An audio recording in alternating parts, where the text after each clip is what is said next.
पायी संताच म्हणावून केला वास नाही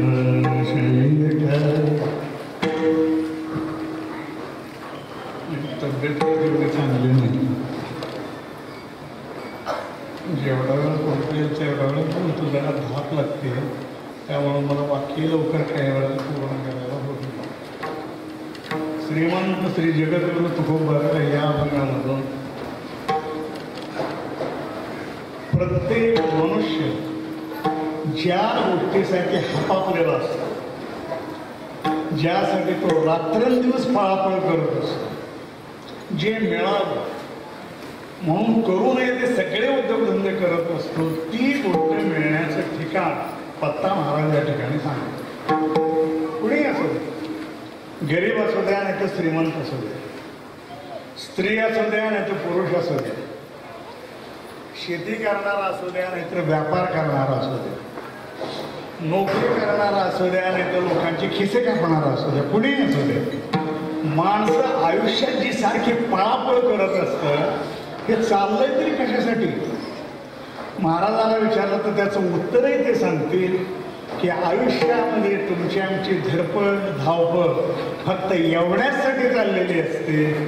प्रत्येकाला असं वाटतं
असावे सदैव हेच करिया संसारी.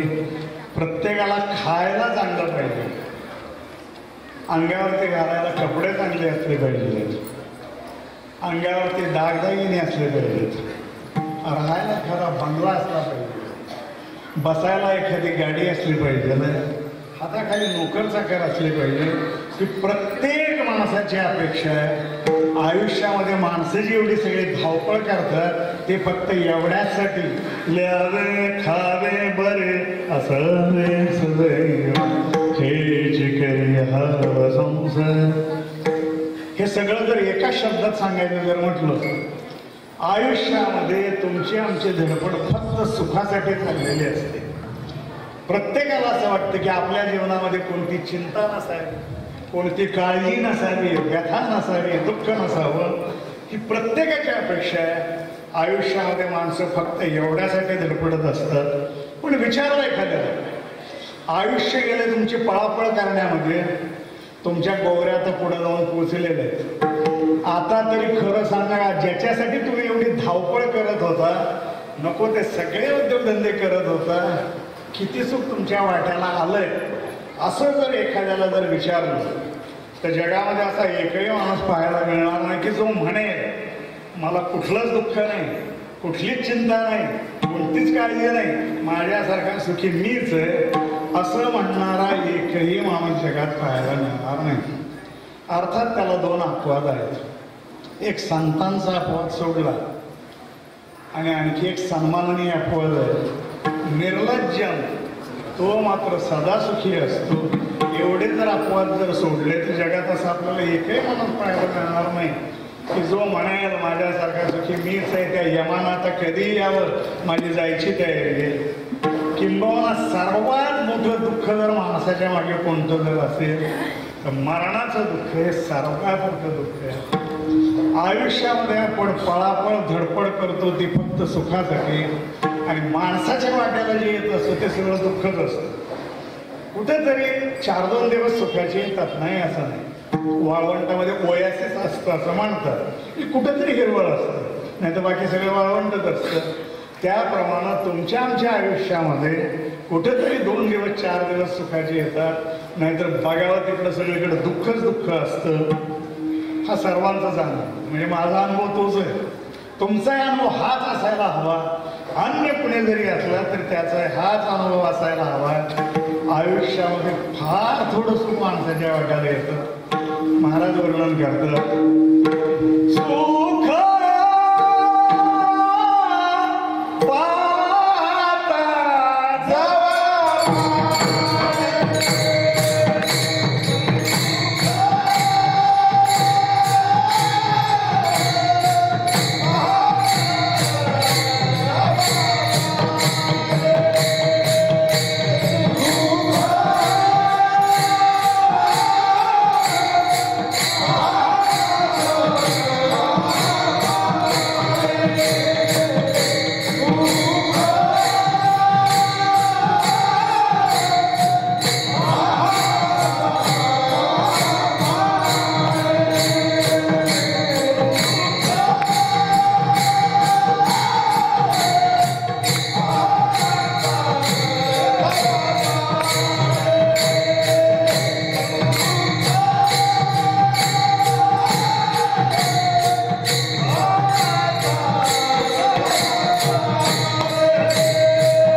आपल्याला आयुष्यामध्ये येतं आणि दुःखाचे डोंगरच्या डोंगर माणसांना उचलावे लागतात. हे असं का व्हावं का? ज्या गोष्टीसाठी आपण धडपडतोय, प्रयत्न करतोय, ते मिळायचं राहिलं बाजूला, आणि ज्याची कधी आपण अपेक्षाच करत नाही त्या दुःखानं आपल्या घरी यावं म्हणून कोणी त्याला आमंत्रण द्यायला गेलेलं, त्यानं यावं म्हणून कधी कधी सत्यनारायणाची पूजा कोण कधी घालत नाही, तरी सुद्धा ते दुःख आपली पाठ सोडायला तयार नसतं. आणि ज्याच्यासाठी आपण धडपडतोय, पळापळ करतोय, ते सुख मात्र आपल्यापासून 4 पावलं लांबच असतं. हे असं का व्हावं का? त्याचं एक उत्तर असतं. एक कल्पना अशी करा की आपल्याला पंढरपूरला जायचं, अमरावतीला गेलो. तिथे गेल्यानंतर आपण जर उजवीकडे वळून जर चालायला लागलो तर मग कधीतरी कानाला येईलच की. आणखी पुढं तसंच चालत राहिलं केलं तर कधीतरी मग ते वाशिम येईल, हिंगोली येईल, कधीतरी परळी, परभणी म्हणा, परळी येईल, कधीतरी बार्शी येईल, कधीतरी पंढरपूरला जाऊन पोहोचू. जर आपण उजवीकडे वळून चालायला लागलो तर, आणि त्याच्याऐवजी आपण डावीकडे जर वळलो, पुढे गेलो तर मग नागपूर येईल. आणखी जरा तसंच पुढे चालत राहिलो तर कुठंतरी मध्य प्रदेशात तरी जाऊ, नाहीतर मग त्या ओरिसाकडे तरी जाऊ. पुढे चालतच राहिलो, अजून पंढरपूर पुढंच आहे म्हणून आपण चालतच राहिलो तर त्या बंगालच्या उपसागरामध्ये जाऊन आपण बुडू, पण पंढरपूरला कधीही पोचू शकणार नाही. कारण ते राहिलंही एका दिशेला आणि तुम्ही आम्ही चालतोय दुसऱ्याच दिशेला. आयुष्यभर जरी आपण चालत राहिलो तरी ज्या गावाला जाण्यासाठी म्हणून आपण बाहेर पडलोय त्या मुक्कामाला आपण कधीही पोचू शकणार नाही. कारण ते आहे एकीकडं आणि आपण चालतोय भलतीकडं. सुखाची अपेक्षा तर सर्वांनाच आहे, पण ते सुख राहिलंही एकीकडं आणि आपली वाटचाल चालली दुसऱ्या दिशेत. सर्वांचा अगदी ठाम विश्वास आहे विषयापासून सुखाची प्राप्ती होते, हा आपला विश्वास. म्हणून माणसं त्या सुखासाठी विषयाच्या मागे धावतात. खरं तर सुख आणि विषय या दोघांच्या मध्ये काही कार्य कारण भाव संबंध आहे काही कधी आपण कोणतीही गोष्ट घडायची असू द्या त्याला विशिष्ट कारण असावं. विशिष्ट कारणापासून विशिष्ट कार्याची उत्पत्ती होत असते. शास्त्रकार एक सिद्धांत सांगतात, यत सत्व यत सत्व यदभावे यदभावा, जे आहे तर जे आहे, जे नाही तर जे नाही. उदाहरण सांगितलं म्हणजे लक्षात येईल. मडकं करायचे, गाडगं करायचे. जर माती असेल तरच मडकं तयार होईल, हा अन्वय झाला. जर माती असेल तरच मडकं, आणि जर माती नसेल तर मडकं नाही, हा झाला भीती. माती असेल तरच मडकं, माती नसेल तर मडकं नाही.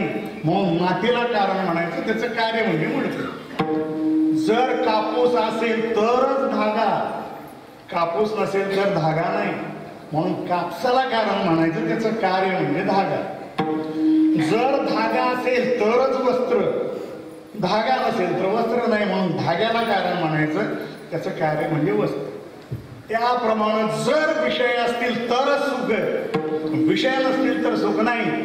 असा जर अन्वय व्यतिरिक्त सिद्ध होत असेल, असा जर तुमचा आमचा अनुभव असेल तर मग अवश्य म्हणावं विषय त्या सुखाचे कारण आहे, म्हणून सुखासाठी आम्ही विषयाच्या मागे जाऊ. आहे का आपला तरी अनुभव आहे का?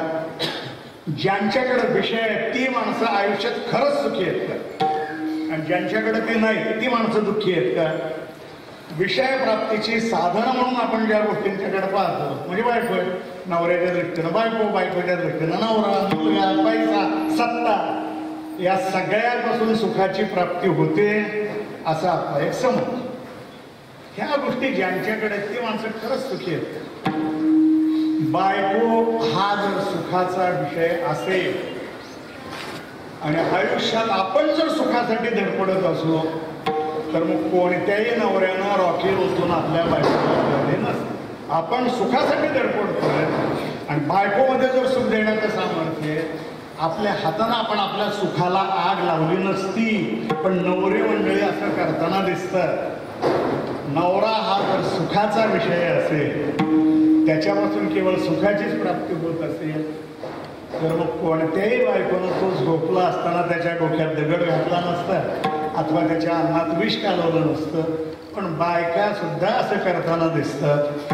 अगदी म्हातारे होईपर्यंत दोघे कोर्टामध्ये घटस्फोटासाठी हेलपाटे घालत असतात. बायको अथवा नवरा जर सुखाचा विषय आणि आपण जर आयुष्यात सुखासाठी धडपडतोय आणि ह्यांच्यामध्ये जर सुख देण्याचं सामर्थ्य कोणीही एकमेकांचा त्याग केला नसता, पण माणसं असा त्याग करताना दिसतात.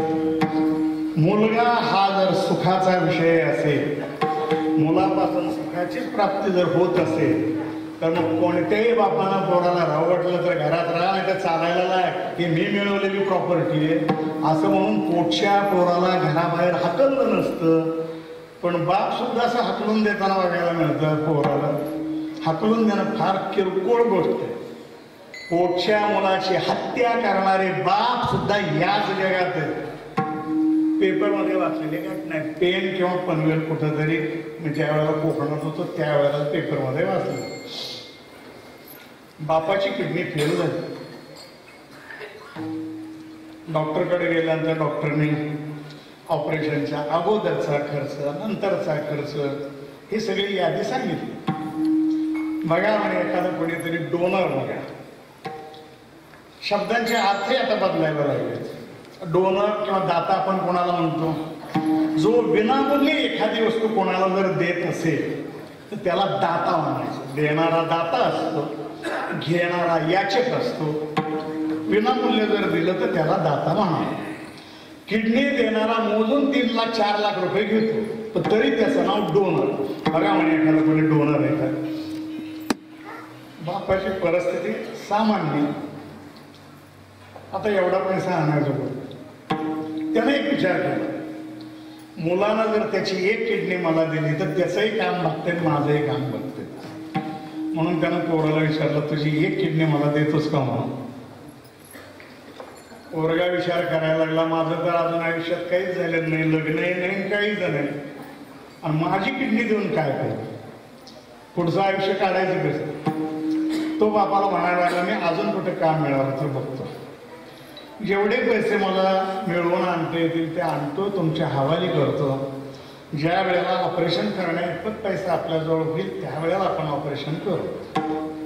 मुलाचं उत्तर बापाला सहन झालं नाही. त्याला जन्म मी दिला, बायको मिले तर ह्याचं हाकलं मुतलं सगळं मी केलंय. उपाशी झोपायची पाळी आली तर मी उपाशी झोपलोय, पण पोराला कधी उपाशी झोपू दिला नाही. आज एवढा 6 फूट उंचीचा झालाय आणि बापावरती प्रसंग आल्यानंतर हे पोरगं जर उपयोगी पडणार नसेल तर त्याला घेऊन तरी काय करायचंय? रागाच्या भरामध्ये कांदा कापायची सुरी बाजूला पडली होती, ती उचलली, पोराच्या पोटामध्ये खूप असतो. पोरगं पुढं मेलं का जगलं हे मला ठाऊक नाही, दवाखान्यात नेलं इथपर्यंतची बातमी मला त्यावेळेला होती. नंतर काय झालं ते ठाऊक नाही. पण पोटच्या मुलाची हत्या करणारे बाप आई या जगामध्ये, मुलगा हा जर सुखाचा विषय असेल, त्याच्यापासून जर सुखाचीच प्राप्ती होत असेल आणि आयुष्यात जर आपण सुखासाठी धडपडत असू, कुणी अशी पोटच्या पोराची हत्या केली नसती, पण असं करणारे बाप आई बघायला मिळतात. पैसा त्याच्यापासून जर सुखाची प्राप्तीच होत असेल तर कुणी दानधर्म केला नसता, पैसे उचलून कधी कोणाला दिले नसते. कारण तेवढे पैसे आपले कमी होणं म्हणजे तेवढं सुख कमी होणं आहे. आपण जर आयुष्यामध्ये सुखासाठी धडपडत असो, पैशामध्ये जर सुख देण्याचं सामर्थ्य जर असेल तर कुणीही पैशाचा त्याग केला नसता, कुणी कोणाला पैसे दिले नसते. पण दानधर्म करणारी माणसं सुद्धा याच जगामध्ये. आपण काय म्हणजे सामान्य माणसं. मागे एकदा पुण्याला त्या संचिती हॉस्पिटलमध्ये जायचा प्रसंग आला होता. पाहुणे कोणीतरी आजारी होते म्हणून. बायकांचं काही कधी लवकर संपत नाही, म्हणून बायकोला म्हटलं बस जरा तू बोलत बस, मी जरा आता खाली जातो म्हणून खाली आलो. त्या हॉलमध्ये आलो. ज्याने त्या हॉस्पिटलला देणगी दिलेली होती त्यांच्या नावाचा एक बोर्ड तिथं लावलेला होता. पहिला कुणीतरी त्यावेळेला 25 लाख देणारा होता, नंतर कुणी 20 दिले, 15, 10, 5 करत शेवटी 16 वर्ष एकजण कुणीतरी 1 लाख देणारा होता. पैसा हा जर सुखाचा विषय असेल आणि आपण जर आयुष्यामध्ये सुखासाठी धडपडत असो, कुणी पैशाचा त्याग केला नसता. पण असा त्याग करणारी माणसं सुद्धा याच जगात आहे. आपण काय देऊन देणार आहोत? काय आहेच काय आपल्याजवळ?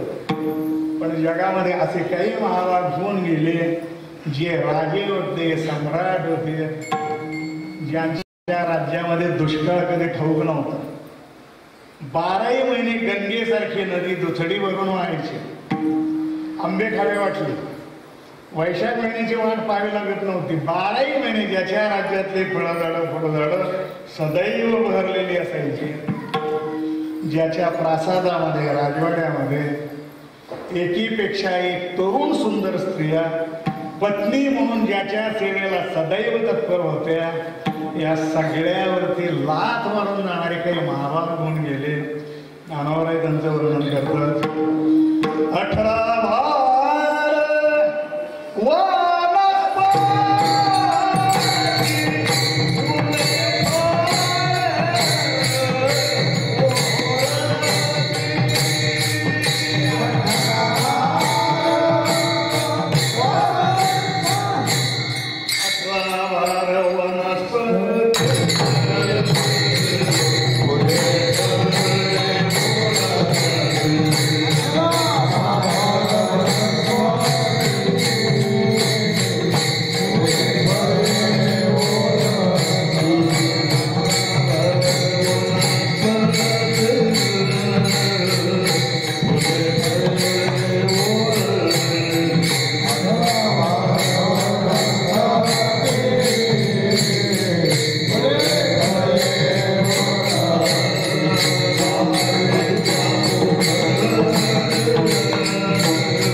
जडभरतासारखा राजा या सगळ्या ऐश्वर्याचा त्याग करतो आणि मनाची वाढ करतो.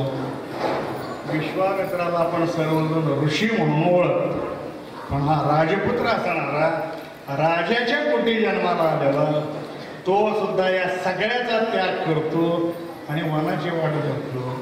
या सगळ्यामध्ये सुख देण्याचं सामर्थ्य जर असतं, कोणीच याचा त्याग केला नसता, पण असा त्याग करणारी माणसं आपल्याला पाहायला मिळतात.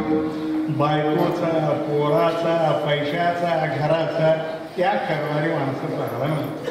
म्हणजे विषय आहेत पण सुख आहे असं मात्र. याच्या उलट विषय नाही पण सुख आहे किंवा नाही. श्रीमंत काही असतो, मुलीला आणायला बाप पाहुण्याच्या गावाला जातो. रात्री झोपायला AC रूम मिळते, डास नाही, ढेकणं नाही, घाम नाही, उकाडा नाही, गाढ झोप लागते. सकाळी 8 वाजलेले सुद्धा लवकर त्याला कळत नाही. उठल्यानंतर म्हणतो किती छान झोप लागली होती, मागच्या महिन्याभरात मला कधी अशी निवांत झोप मिळाली नाही. तो जेव्हा असं म्हणतो किती छान झोप लागली, त्यावेळेला वाटणारा आनंदच तो व्यक्त करत असतो.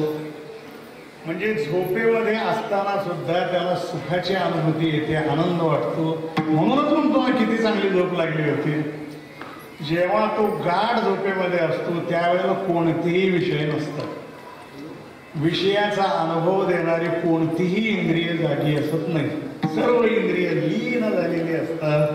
म्हणजे त्यावेळेला विषय नसतात, पण विषय नसताना सुद्धा सुखाची अनुभूती येते. आणि विषय असून सुद्धा माणसं दुःखी असतात. ह्याचाच अर्थ विषय त्या सुखाचे कारण नाही. माती असेल तरच मडकं, माती नसेल तर मडकं नाही. कापूस असेल तरच धागा, कापूस नसेल तर धागा नाही. धागा असेल तरच वस्त्र, धागा नसेल तर वस्त्र नाही. त्याप्रमाणे विषय असतील तरच सुख, विषय नसतील तर सुख नाही. असा जर अन्वय व्यतिरेक सिद्ध जर होत असेल, असा जर आपला अनुभव असेल तर मग म्हणावं विषय त्या सुखाचे कारण आहे. म्हणून सुखासाठी आम्ही विषयाच्या मागे धावतो. पण आपलाही अनुभव असा नाही, विषय सुखाचे कारण नाही. विषयापासून सुखाची प्राप्ती होते ही कल्पनाच थोडीशी भ्रामक आहे. मिळालं सुख, मिळालं गृहीत धरा, थोडा वेळ आपण गृहीत धरा की सुख मिळालं. अल्पजीवी असतं ते सुख, फार थोड्या वेळापुरतं असतं. विषयापासून मिळणारं सुख क्षणिक असतं, अल्पजीवी असतं. श्रीखंड असू द्या नाही तर गुलाबजामुन असू द्या, बासुंदी असू द्या नाही तर जिलेबी असू द्या, आनंद कुठपर्यंत असतो? जोपर्यंत जिभेवर ते रेंगाळते तोपर्यंत. जरा पुढं सरकलं, घशात उतरलं की त्याचा आनंद संपला. क्षणिक असतं, अल्पजीवी असतं.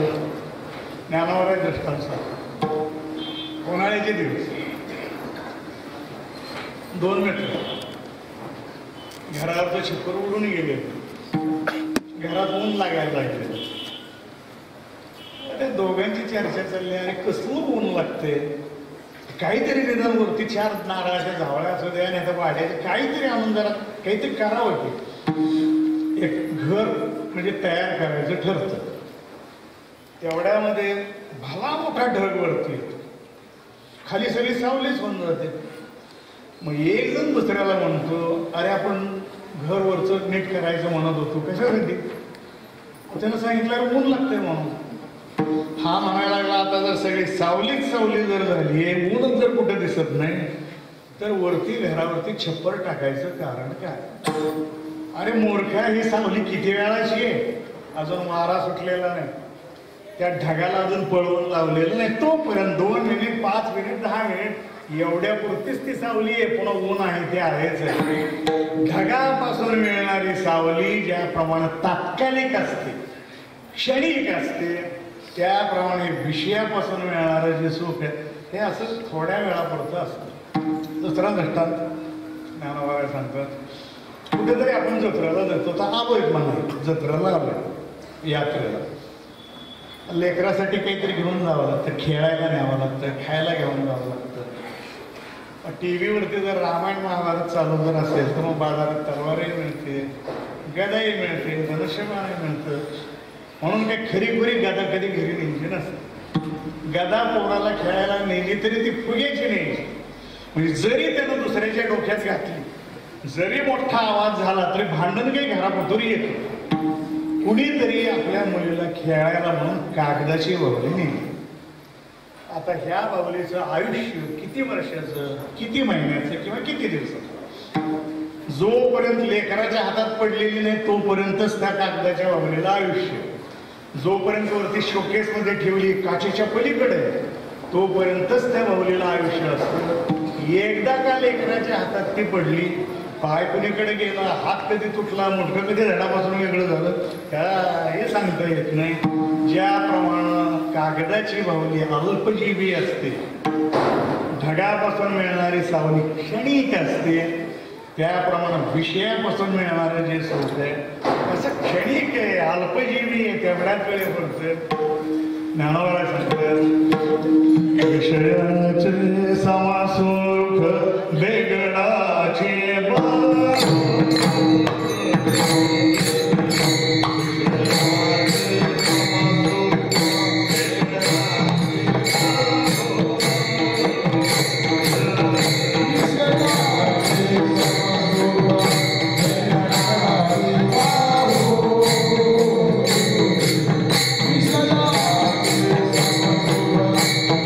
Yeah.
अभची सावली जाईल. ज्याप्रमाणे ढगाची सावली तेवढ्याच वेळेपुरती असते, कागदाची बावली अल्पजीवी असते, त्याप्रमाणे विषयापासून मिळणारं जे सुख आहे असं तेवढ्याच वेळेपुरतं असतं, क्षणिक असतं, अल्पजीवी असतं आणि शेवटी ते माणसाला दुःखाकडे नेणारं असतं. त्यामुळे एक दृष्टांत सांगतो. उन्हाळ्याचे दिवस एक उंदीर बिळामध्ये हैराण होऊन गेलेला त्या मुकाट्याला, जमीन तापलेली, घामेगून झालेला, थोडंसं थंडगार सावलीला जाऊन बसावं असं त्याला वाटायला लागलं. म्हणून हळूहळू बिळाच्या बघायला आला. बाहेर आल्याबरोबर त्याला थंडगार सावली बसायला मिळाली. बरं वाटलं. एवढा वेळ मुकाट्यामध्ये त्या जमिनीमध्ये त्रासून गेलेला थंड सावली बघितल्याबरोबर आनंद वाटला, विचार मनात आला, एवढी गार सावली कोणत्या झाडाची आहे बघावं, चिंचेचं झाड आहे की आंब्याचं झाड आहे बघावं म्हणून मानवरती गेली. तेव्हा असं दिसलं एका सापानं फणा काढलाय, त्या फणाची सावली खाली जमिनीवरती पडली आहे आणि त्या सावलीमध्ये बसून हा उंदीर म्हणतोय किती गार सावली आहे. आणि किती वेळाची गार आहे, अजून पहिला गेलेला बेडूक असेल, उंदीर असेल, अजून पचलेला नाही, पोटामध्ये ती गाठ अजून तशीच दिसते, भूक लागलेली नाही, तोपर्यंतच ती सावली गार आहे. एकदा का पहिलं गेलेलं भक्ष्य पचलं, एकदा का त्यांना भूक लागली, एकदा का त्यांना तोंड उघडलं, एकदा का त्याच्या जीवा अशा वळवळ करायला लागल्या की एवढा वेळ गार वाटणारी सावली उंदराला मृत्यूकडेच घेऊन जाणारी असते. सापाच्या फणाची सावली उंदराला कधीही सुखकारक होऊच शकत नाही, त्याला ते मृत्यूकडेच घेऊन जाणारी असते. त्याप्रमाणे विषयापासून मिळणारं जे सुख आहे हे माणसाला दुःखाकडेच घेऊन जाणारं असतं. ज्ञानोबराय सांगतात, हे असोला घरी भुली सांगपा सर्प फणीचे झवले, ते शीतल होईल के तुली मुशकाशी. विषयापासून मिळणारं सुख सुख नाहीये, मिळालं तर ते अल्पजीवी थोड्या वेळापुरतंय आणि शेवटी ते माणसाला दुःखाकडे नेणार आहे. म्हणून सगळे संत ओरडून सांगतात, बाबांनो नका त्या विषयाच्या नादी लागू नका, विषयापासून सुखाची प्राप्ती होणारी नाही. सगळे ओरडून सांगतात, पण तुम्ही आणि विषयापासून जगूच शकत नाही. थोडासा जरी विरह घडला विषयाचा, मरणांत यातना अंतःकरणाला व्हायला लागतात. किती वेदना होतात माणसाच्या मनाला विषय सोडायचे म्हटलं, काही काळ विषय भोगायला मिळाले नाहीत, किती यातना होतात.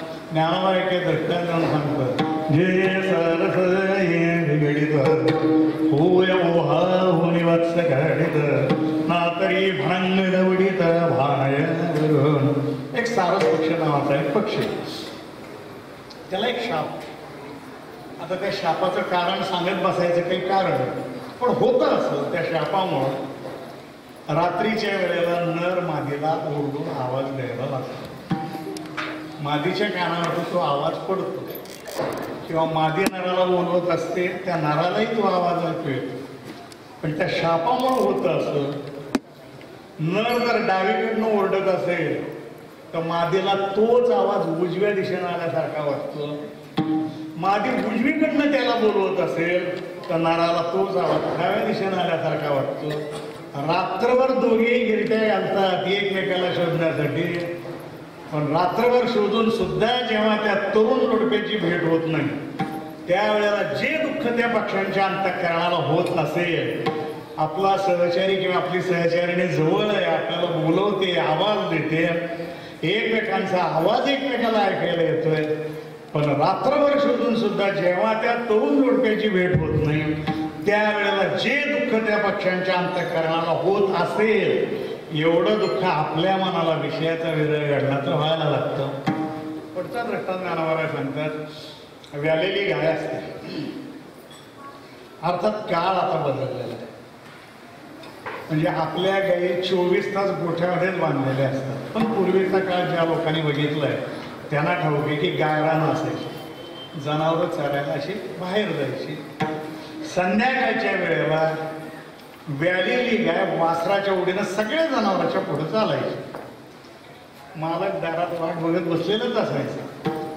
गाय यायची वेळ झाली म्हणजे, कारण आल्यावरती काय करणार आहे सगळ्यालाच ठेवू, आली की वासराकडे जाणार आणि सगळं दूध जर पाजून टाकलं तर चहा कशाचा करा, डेअरीला काय घालणार.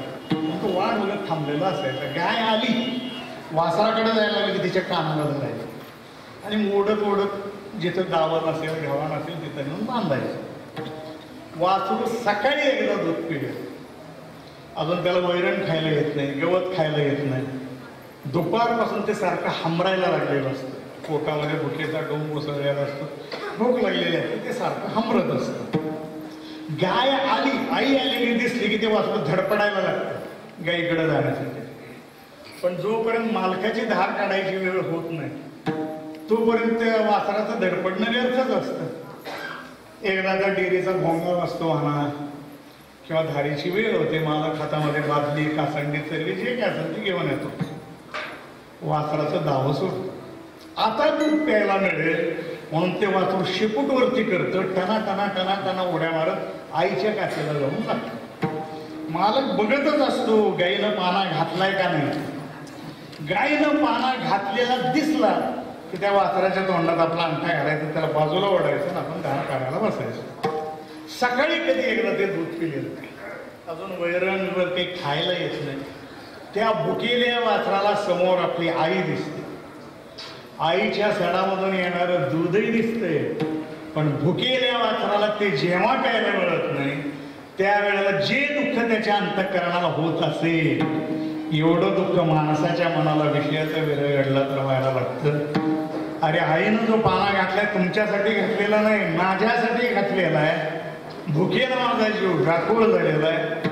आपली आई समोर दिसत असावी, सडामधून येणारं दूधही दिसत असावं, पण भुकेल्या वासराला ते जेव्हा प्यायला मिळत नाही त्यावेळेला जे दुःख त्याच्या मनाला होत असेल, एवढं दुःख माणसाच्या मनाला विषयाचा विरह घडला तर व्हायला लागतो. पुढचा वृत्तांत ज्ञानोबाने सांगतो. एक 4-6 दिवसाचा उपाशी ग्रहस्थ, पोटामध्ये अन्नाचा कळ नाही, कसा तरी धडपडत धडपडत धडपडत एका गावापर्यंत येतो. गावात शिरल्यावर भला मोठा टोलीजन वारा दिसतो. पोटावरून हात फिरवत बाहेर येणारी माणसंही दिसतात.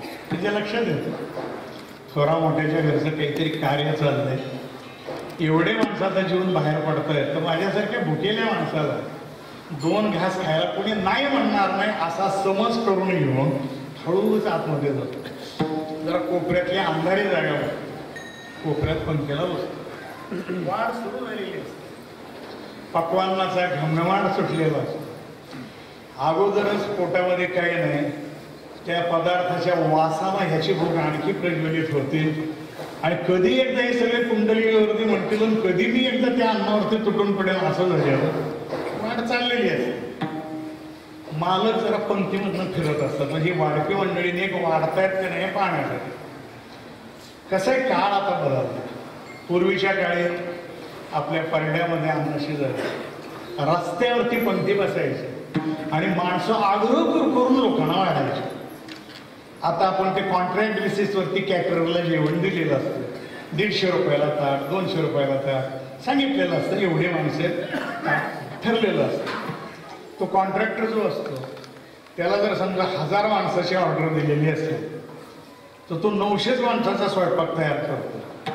बाजूला शिल्लक अन्नधान्य ठेवतो जरा 100-200 लोकांचं गरज पडली तर करायला, पण 1000 माणसाची ऑर्डर दिली की 900 लोकांचा स्वयंपाक करतो. आणि त्या 900 लोकांच्या स्वयंपाकात 1000 माणसं कशी जीवन उठतील हे तो बघत असतो. त्याने वाढत्याला काही सूचना देऊन ठेवलेली असते. आता जेवायला बसल्यानंतर समजा आपल्याला 2 पुऱ्या पाहिजे असतील, तो वाढणारा एकच ताटात टाकून लगे पुढं सरतो. मालक पंक्तीमधनं फिरत असतो. त्या कोपऱ्यामध्ये बसलेल्या माणसाकडे त्यांचं लक्ष जातं आणि त्याचा सगळा अवतार बघितला. दाढीचे खुंट वाढलेले आहेत, डोक्याच्या केसाच्या छटा सगळ्या झालेल्या आहेत, अंगावरचे कपडे सगळे फाटलेले आहेत, गालाची हाडं वरती आलेली आहेत, शरीर सगळं धुळेला वाटलेलं आहे. हे सगळं पाहिलं की त्यांच्या लक्षात येतं हा काही आपला पाहुणा नाही किंवा आपल्या पाहुण्याकरता सुद्धा कोणी हा पाहुणा असूच शकत नाही. कुणीतरी भिकारी आहे आणि असा पाहुण्याच्या शेजारी मांडीला मांडी लावून जेवायला बसलाय, सहन होत नाही. नोकराला होतं, त्या माणसाकडे बोट दाखवतो, त्याला अगोदर पंक्तीतनं बाहेर काढा, हे काय अहिल्याबाईनं सुरू केलेलं अन्नछत्र आहे काय? कोणीही यावं, केव्हाही यावं, कितीही खावं, कितीदाही खावं, त्याला धरा आणि अगोदर बाहेर काढा. त्या भरलेल्या ताटावरून भुकेल्या माणसाला जेव्हा हाताला धरून हाकलून दिलं जात असेल त्यावेळेला जे दुःख त्याच्या मनाला होतं, अरे असा कोणता मोठा अपराध मी केलाय, काय चोरी केली, काय केलंय, 5-6 दिवस झालेत माझ्या पोटामध्ये अन्नाचा कण गेलेला नाही, प्राण माझे कंठाला आलेले आहेत, एवढी माणसं तुझ्या घरात जेवायला लागली आहेत, उष्ट जे बाहेर जाऊन पडायला लागले उकिरड्यावरती खरकट, 4 म्हशी त्या खरकट्यावरती 4 दिवस जगतील एवढं उष्ट बाहेर जाऊन पडायला लागले, आणि माझ्यासारख्या भुकेल्या माणसांना 2 घास खाल्ले असते, असं कोणतं तुझं कुठं नुकसान व्हायला लागलंय, असं म्हणत म्हणत जेव्हा तो भरल्या ताटावरून निघून जात असेल त्यावेळेला ज्या यातना जे दुःख त्याच्या मनाला होत असेल, एवढं दुःख माणसाच्या मनाला विषयाचा विरह घडला तर व्हायला लागतो. पुढच्या दृष्टांत ज्ञानोबा सांगतो, ज्ञानोबाईकडे दृष्टांताला काही कमी नाही. जोपर्यंत ऐकणारे म्हणत नाही आमच्या लक्षात आलं तोपर्यंत ज्ञानोबा दृष्टांत सांगतच राहणार. पुढच्या दृष्टांत ज्ञानोबा सांगतात, नवराबाई मुलबाळ वय वाढत चाललं, डॉक्टर, वैद्य, हकीम, देव, देवऋषी, नवस, साया सगळे उपाय झाले, मूल होण्याची चिन्ह काही दिसत नाही. जवळजवळ आशा संपलेली. अशा वेळेला कानावरती वार्ता येते की आपली पत्नी गरोदर आहे. खरोखरच एक दिवस त्या निपुत्रिकेला मुलगा होतो. त्याच्या दृष्टीनं तो भाग्याचा दिवस असतो, आनंदाचा दिवस असतो. 5-7 वर्षाचं मूल आई बापाचं लाडकं, आई बापाचं तर असतंच असतं, पण शेजारी पाजाऱ्यांचं सुद्धा ते लाडकं असतं. कारण एखादी आजीबाई जर म्हटले, अरे बाळू मला सकाळपासून पुढे तपकीर आणून दिली नाही, देतोस का? द्याचे रुपये काढा, आत्ता आणून देतो म्हणेल, पैसे घेईन दुकानदाराकडे जाईल, त्या म्हातारीला तपकीर आणून देईल, म्हणजे लोकांच्या उपयोगी पडणार.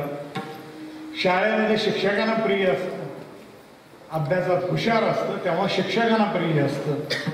त्याच्याशिवाय कुठला खेळच होत नसतो, म्हणून मित्रांनाही तो सारखा पाहिजे असतो असं. आणि त्यातही जर ते गोरं उमटं देखणं जर असेल, किती प्रिय असेल शब्दाने काही सांगते.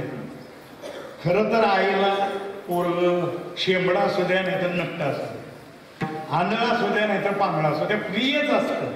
पण असं जर एखादं गोरं उमटं देखणं हुशार सर्वांना आवडणारं मूल जर असेल, आईला किती प्रिय असेल शब्दाने काही सांगता येतं.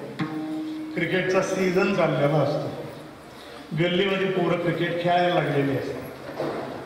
आई पायऱ्यावरती बसून आपल्या पोराचा खेळ कौतुकानं बघत बसलेली असते. माझा बाळा कसा खेळतोय, कसा पळतोय. कुणीतरी जरा चेंडू लांब पळवतो, 6 मारतो, त्या चेंडूच्या पाठीमागे पोरगं पळायला लागतो. त्या पाठमोऱ्या धावणाऱ्या मुलाकडे आई कौतुकानं बघत बसलेली असते. पलीकडनं एक क्रॉस रोड गेलेला असतो, एक आडवा रस्ता काही अंतरावर, तिकडनं एक टेम्पोवाला चाललेला असतो, हॉर्न वाजवत असतो, पण त्या चेंडूच्या नादी लागलेल्या पोराच्या कानावरती पडत नसतो. त्याला पोरगा असं आडवं पळत यायला लागलं हे त्याला दिसत नसतं, पोराला तिकडनं टेम्पो यायला लागला हे दिसत नसतं. आई त्या पाठमोऱ्या मुलाकडे बघत बसलेली असते आणि तिच्या डोळ्यात देखत म्हातारपणामध्ये झालेला एकुलता एक मुलगा गाडीच्या चाकाखाली येतो, धावत पळत आई त्या लेकरापर्यंत जाते, एकदा आईकडे बघतं आणि प्राण सोडतो. म्हातारपणामध्ये झालेला एकुलता एक मुलगा जेव्हा आईच्या डोळ्यात देखत मरतो त्यावेळेला जे दुःख त्या आईच्या अंतःकरणाला होत असेल, एवढं दुःख आपल्या मनाला विषय सोडायचे म्हटलं तर व्हायला लागतं. शेवटचा दृष्टांत ज्ञानोबा सांगतात की ज्याच्यापुढे आता बोलणंच संभवत नाही, पाण्यामधला मासा. पाण्यापासून असं त्याला बाजूला केलं की त्याची सारखी तडफड व्हायला लागते. काही क्षणात जर त्याला पाण्यामध्ये जर सोडला नाही तर तो जीव देऊन मोकळा होतो, पण पाण्यावातून तो जगूच शकत नाही. थोडासा जरी पाण्यापासून बाजूला झाला की त्याच्या अंतःकरणाची तडफड व्हायला लागते. त्या प्रमाणात तुम्हाला विषयाचा थोडासा जरी विरह घडला, काही काल विषय भोगायला मिळाले नाही, त्या माशासारखी आपली तडफड मानाची होती. ज्ञानोबा सांगतं, जे सारथ वत्स कडित ना तरी भाण्य दवडित भाणयावर पयमाये पुढोनी भट काळे नेत एकुलती एक ओय का उदक तुटत मिना तैसे विषयाचे घर इंद्रिया सांडिता थोर युगांत होय तेरीर विरासाते युगांत झाला प्रलय झाला पृथ्वी बुडाली असं वाटायला लागतं विषया वाचून तुम्ही आम्ही जगूच शकत नाही सगळे संत सांग नका बाबा त्या विषयाच्या नादी लागू नका मृगजळ आहे त्या मृगजळानं कधी काही कोणाची तहान लागली आहे का मृगजळ फक्त हरणाला दिसतं असं नाही माणसाला सुद्धा दिसतं उन्हाळ्याचे दिवस असतील बसमध्ये समजा आपण जर ड्रायव्हरच्या शेजारी त्या पेटीवरती पुढं बसलेलो असतो डांबरी रस्ता थोडासा अनइवन असला थोडासा खालीवर जर असला तर रस्त्यात तिथे पाणी पडल्यासारखं आपल्याला सुद्धा दिसायला लागतं पण आपल्याला माहिती आहे ते मृगजळ आहे म्हणून माणसं फसत नाही हरणाला मात्र ते समजत नसतं त्याच्या पाठीमागे ते धावतच असतं त्या मृगजळाने कधी कोणाची तरी तहान लागली आहे का ज्ञानोबाला सांगतात म्हणायला काही देत नाही तुम्ही फक्त सांगतो कारण वेळेकडे लक्ष ठेवलं पाहिजे मृगजळाची नदी दोरोमणी देखो निधारे परी गंगोदक न पवे ताने लांदैसा तैसे विषय सुमुख नवेची गीत दुःख भोगितो बहुत परी सावधान रे माणसं आयुष्यभर दुःख बघतात सावध काही ते होत नाही महाराज सांगतात अरे बाबा तुम्हाला जर सुखाची अभिलाषा आहे सुखाची जर अपेक्षा आहे सुखासाठी जर धडपडताय विषयाच्या मागे धावून तुम्हाला सुखाची प्राप्ती होणार नाही मी तुम्हाला ठिकाण सांगतो ते सुख आहे कुठं ते सांगतो पत्ता तुम्हाला सांगतो ठिकाण सांगतो म्हणून महाराज सांगतात सुख एक हे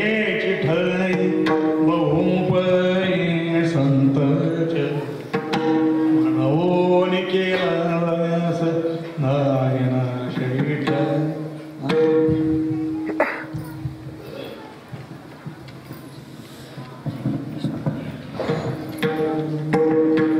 सुख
धडपड करून सुद्धा सुखाची प्राप्ती होत नाही, त्याचं आणखी एक कारण सुख मानावं कशाला हेच आपल्याला कळत.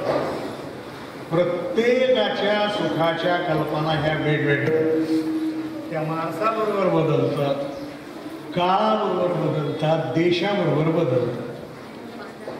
कल्पना अशी करा, श्रीमंत मनुष्य खडग्यांच्या पैसे व्यावहारिक सुखापण्याला म्हणतो, बंगला, गाडी, नोकर, चाकर सगळं काही असतं. बाहेरून रस्त्यानं जाणाऱ्या लोकांना वाटतं काय ह्या माणसाचा थाट आहे, किती सुखी असला पाहिजे. त्याला जर जाऊन विचारलं तर तो म्हणतो काय करायचं एवढं सगळं असून तरी, परमेश्वरानं मला संतती दिलेली नाही, मुलगा नाही, काय नाही, देवानं मला एक मुलगा तेवढा द्यावा म्हणजे मग मात्र माझ्यासारखा सुखी मी.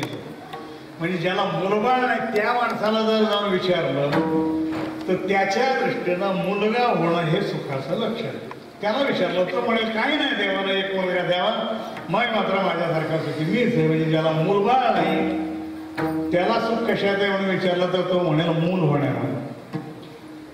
ज्याच्या घरात क्रिकेटची टीम होईल एवढी पोर आहे त्या माणसाला जर म्हटलं अरे तू किती सुखी असला पाहिजे, तो तर म्हणतो एक पोरगा देवाला मला दिला तर माझ्यासारखा सुखी मी आहे. तुझ्या घरात एवढी पोर आहे, तू किती पट सुखी असतो. तो म्हणतो काय करायची ती कार्टी घेऊन नसती तर बरं झालं असतं. कळती पोरं रोज बापाच्या अंगावरती येत असतात, माझा माझा हिस्सा आहे वाटून द्या म्हणून. आता काय द्यायला आणि घ्यायला. घर जर बघितलं, एखादा उंच माणूस जर झोपला तर त्याचे पाय एका भिंतीला लागतात, डोकं दुसऱ्या भिंतीला लागतात, अशी एवढ्या रुंदीची ती खोली. शेत जर बघायला गेलं तर एका बांधावरून धुऱ्यावरून त्या बाउंड्रीवरून जर उडी मारली आपल्या शेतामधून तर दुसऱ्याच्या शेतात जाऊन पलीकडे पडते उडी. एवढ्या रुंदीची ती पट्टी. आता काय त्याच्यात वाटून द्यायचं आणि घ्यायचं. पण कळती पोर असे बापाच्या अंगावरती येत असतात. मधली जी पोर आहे ती दिवसभर गावभर हुंदडत फिरत असतात आणि कुठलं ना कुणाचं कुठलं तरी भांडण घेऊन रोजच घडला येत असतं. ते बारक्या पोरांचा विचारच नका, त्यांचं रडणं पडणं कधी संपत नाही. एक म्हणतोय मला चढरा नाही, दुसरा म्हणतोय मला वेळ जात नाही. तो म्हणतो काय करायची ती पोरं घेऊन, खायला नाही काही नाही. माणसाजवळ पैसा असला पाहिजे.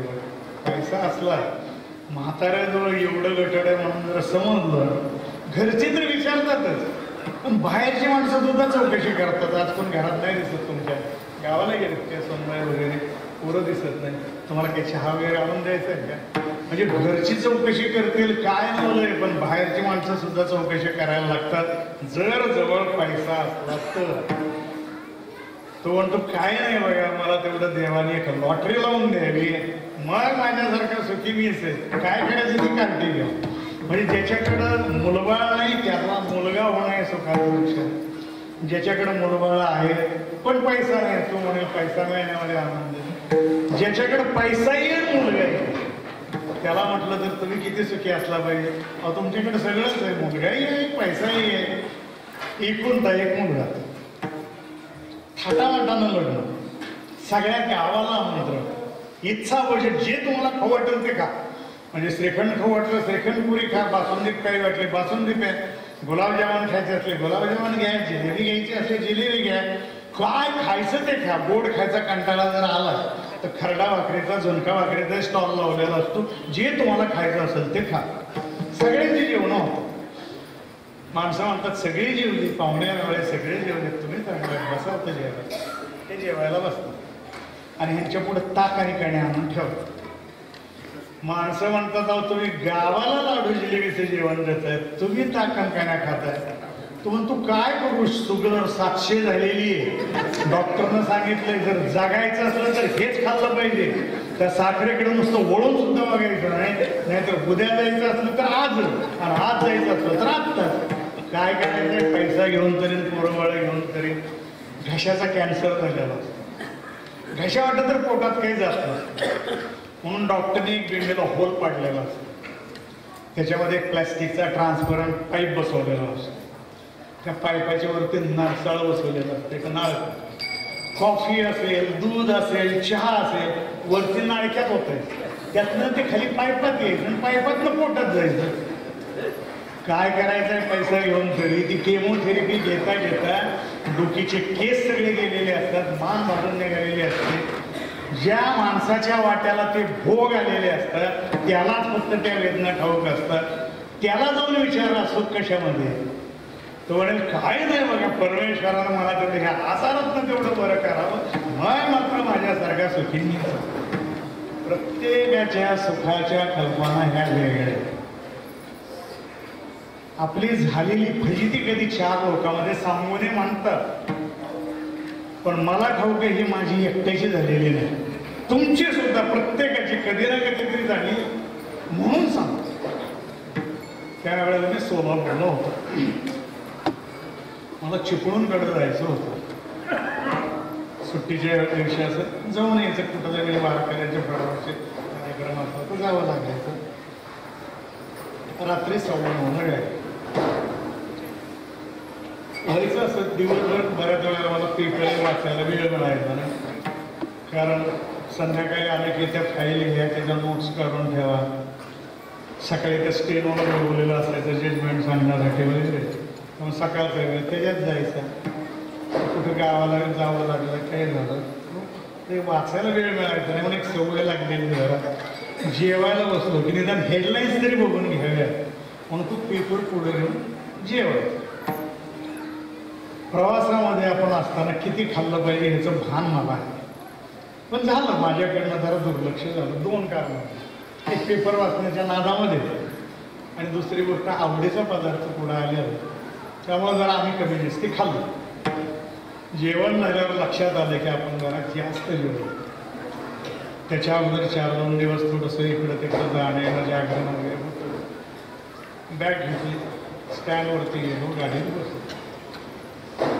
साधारण 11:45 दरम्यान पंढरपूर आलो. त्यावेळेला मला जाणवायला लागलं माझी पुढची प्रवासाची लक्षणं काही चांगली दिसत नाही. जागरण झालेलं काय थोडं खरं तर काही घ्यायचं नसतंय, पण माझी शुगर डाऊन व्हायला लागलेली. दुसऱ्यांची 700 होती पण व्हायला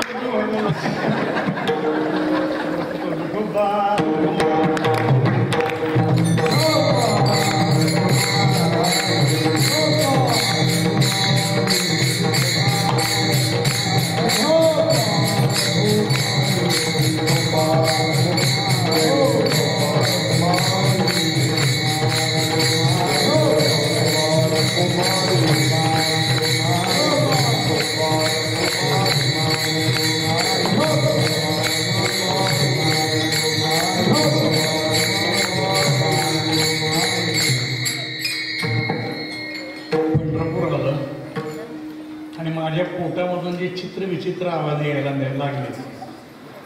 त्या कारगिलच्या युद्धामध्ये सुद्धा स्फोटांचे असे आवाज झाले नसतील, असे आवाज माझ्या पोटातून यायला सुरुवात झाली. पुढचा प्रवास कसा व्हावा हे मला कळलं. पहाटे 2-2:15 दरम्यान गाडी विटा स्टँडवरती पोचली. विचार असा केला, जरा ड्रायव्हर कंडक्टर चहा प्यायला खाली जर उतरत असतील तर 10 मिनिटं जाणारच आहेत. त्या 10 मिनिटामध्ये आपण जरा कार्यभाग आपला ओळखून यावा म्हणून मी जरा थोडंसं ड्रायव्हर कंडक्टरकडे बघायला लागलो. त्यावेळेला पुढच्या दरवाजाच्या गाड्या नव्हत्या, दरवाजा मागच्या बाजूला होता, कंडक्टरची सीट पाठीमागच्या बाजूला, म्हणून मी मागं वळून बघितलं. माणसं अजून खाली उतरतात तोपर्यंत कंडक्टरनं घंटी वाजवायला सुरू केली. पुढं जाणारे कुणी उतरू नका, गाडी थांबणार नाही. आता नाही म्हटल्यावर काय करा, गाडी थांबणारच नाही म्हटल्यावर तर काय करा. कसा मी पोट आवळून धरून बसलो असेल त्याची तुम्ही कल्पना करू शकता. पहाटे कधीतरी तिथून काय 40-45 किलोमीटर करा. पहाटे 3:15-3:30च्या दरम्यान कराडच्या स्टँडवरती गाडी पोहोचली. सगळ्या लोकांना उचलून दिलं. उचलून बॅग घेतलं, पायगळजवळ आलं. पाय उचलून टाकायचं म्हटलं की माझ्या पोटात गोळा उठायचा. पाय उचलल्यावर काय होईल कोणाला ठाऊक, पण काही झालं नाही. उतरतो त्या 3 पायऱ्या. आपण मुक्कामाला पोचलो अशा समजुतीमध्ये मी, पण गाडी जिथे थांबलेली होती त्या ठिकाणापासून अंतर जे होतं ते साधारण 150-200 फुटाचं अंतर होतं त्या कोपऱ्यापर्यंत जायला. आता हेच अंतर मला कन्याकुमारी ते हिमालय वाटायला लागलं. कधी जायचं आपण एवढं अंतर पार करून कसं जायचं, केव्हा पोहोचायचं? मला जायची तर घाई आहे, पण मला पाय मात्र उचलून टाकता येत नाही. त्या पायाला पाय लावून कसं मी चालत असेल त्याची तुम्ही कल्पना करू शकता.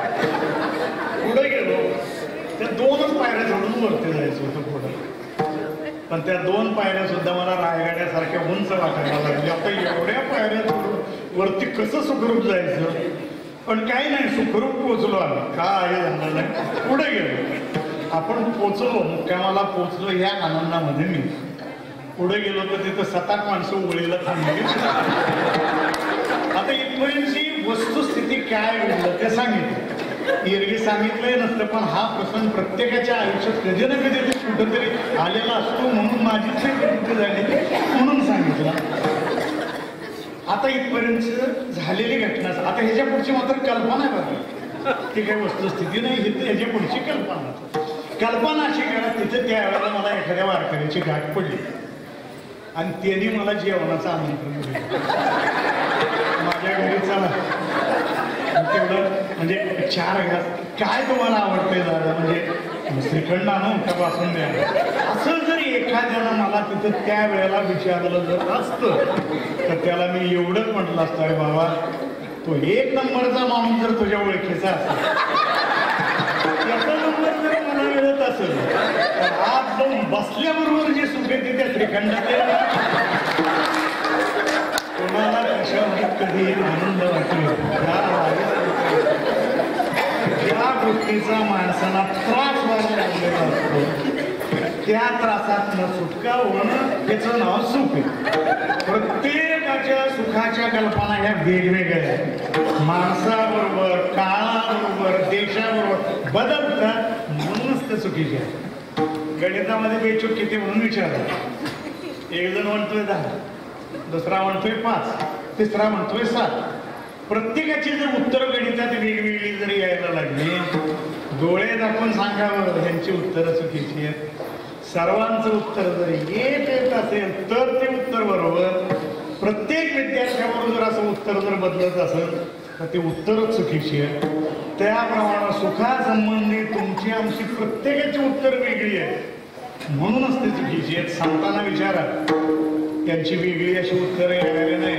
2च ठिकाणं त्यांनी सांगितली आणि त्या 2 ठिकाणाशी संबंधित बाकीचे त्यातलं हे विचारलं ना, म्हणजे नाथरायला विचारलं, ज्ञानोबारायला विचारलं कशामध्ये सुख आहे, ज्ञानोबाराय सांगतील संत भेटती अजी मन तेणे मी झालो चतुर, दोन्ही भुजा स्थुळी सर, दोन्ही सूक्ष्म भरले आलिंगने सुख.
ज्ञानोबाराय जर बेशोक 8 म्हणत असतील नाथराय काही बेचूक दहा म्हणणार नाही. जे ज्ञानावर सांगतो तेच नाथराय सांगणार. संत सुख नाही भर तेवढे आनंद पैठूर ऐसी सुखाची वसती सनकाधिक जगती.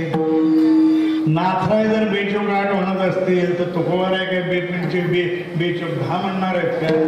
त्यांना विचारलं तर ते हे सांगणार सर्व सुखे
वेगवेगळी येणारे नाही तर सर्वांचं उत्तर एकच आहे म्हणून ते उत्तर बरोबर. सुखाची अभिलाषा असेल, सुखाची अपेक्षा असेल, आयुष्यामध्ये विषयाच्या मागे धावपळ करून सुखाची प्राप्ती होणार नाही. महाराज म्हणतात मी तुम्हाला ठिकाण सांगतो ते सुख आहे कुठं तरी हे सांगतो तुम्ही तिथं जा, तिथं सुख सुख म्हणून महाराज सांगतात सुख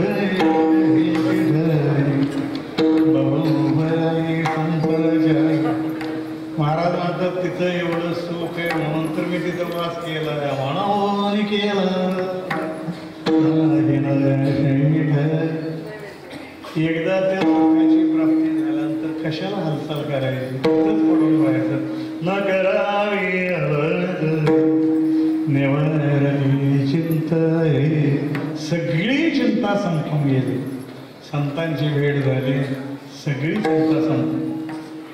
चिंता फक्त तुम्हालाच आहे असं, संतांना सुद्धा चिंता आहे, फक्त चिंतेचा विषय तेवढा वेळ.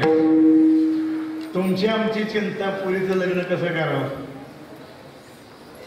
लोक कामधंदा नाही, पोटाला काय खावं, नित्य उठून खाव्याची चिंता. आपल्या चिंतेचा विषय हा असतो. संतांच्याही पाठीमागे चिंता आहे पण त्यांच्या चिंतेचा विषय वेगळा आहे. कर्मे उद्धार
चिंता ऐसी चिंता करी सदा सर्व कर रात्रंदिवस हे चितळवळ.